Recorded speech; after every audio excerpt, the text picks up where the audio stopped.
All he had to do, literally, is come to my house, write up a contract, measure my windows, write up a contract, and get out. I had already worked a 12-hour day.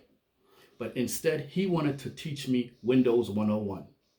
And he's going on and going on and going on. And I got to the point where I worked a 12-hour day. I was hungry because when I came home, he was already at my place. So I didn't get a chance to eat dinner. At 10 o'clock, he's still in my house. PM. I looked at him and I said, you don't have to go home, but you got to get up out of here. Because I'm going to bring the dogs in now. And when they come through the door, see you, don't see me, it's not going to be a pretty picture. And I just got up and walked away from him. Why? He had me when he walked in the door at 7 o'clock. By 7:20, that man could have been already on his way home and closed because he closed the deal. And I kept saying, I know what I want. Listen to your potential client. Listen to the people who are talking to you. A lot of times you can talk yourself. In law enforcement, we used to say, you can't talk yourself out of a ticket, but you can sure talk yourself into one. Sometimes be quiet and listen to the person. They'll tell you exactly what they want, where they want it, how they want it. And all you got to do is sign the deal. Okay, so let's talk about how do we acquire these clients. The FFA is the first one. Family, friends, and acquaintances. This tends to be for when you're brand new starting out. Okay? But this is a double-edged sword. On one side, you may have family and friends who want to help you start your business. And it's usually somebody who says something like, you still doing that little business? Right?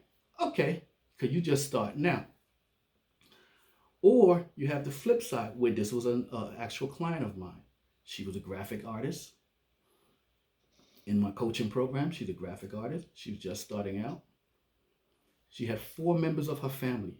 4 members of her family who had websites. I told her, why don't you talk to your family, talk to these, your cousins and things of that nature. See if you could do some graphic work for them. All of them told her no. One of them actually said these words to her, well, I prefer a professional to do my website. Okay. We worked together for 6 months. Then she renewed her contract. So now we're in the second 6 months. We're approximately 3 months into it. So we're about 9 months we've been working together now. She has secured some clients and things of that nature. That same cousin of hers who was looking for the professional came to her and said, would you consider doing some work for my website? So she was in her feelings. And one of the things that, I tell people all the time, it's okay to have emotions to your business. Don't get emotional. Okay, it's okay to have emotions. That's your passion, but don't get emotional. So I told her, take the emotions out of it. Go ahead and service your cousin, but now give her an invoice. When she did that, the same cousin got mad. Why are you giving me an invoice? We family. And when she called me, she called me because she was a little, again, emotional. I said, call your cousin and tell her it's nothing personal. You're a professional, and professionals give invoices. Canvassing. Canvassing is literally when you just going out, you knocking on doors, you getting out there. When I started my consulting firm, I was going, if you was a COO at a company within roughly 50 miles of my area, I was trying to meet you.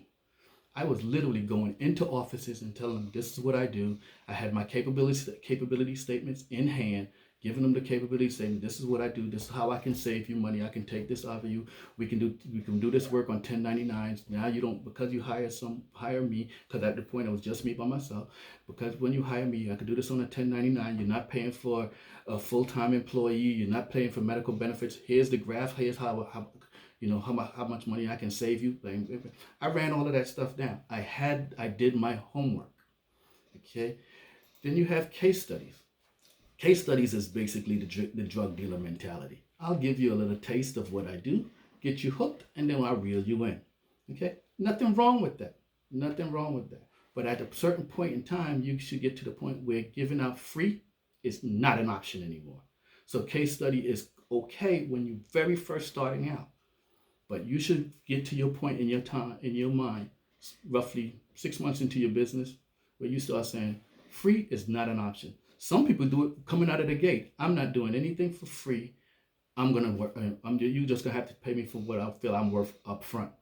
But there are some of you, some of us, some of you who have to prove their value up front, and you might have to do a little something free. So don't wipe out case study discounts, but don't make it a continuous process, because remember, your time and your product cost you money.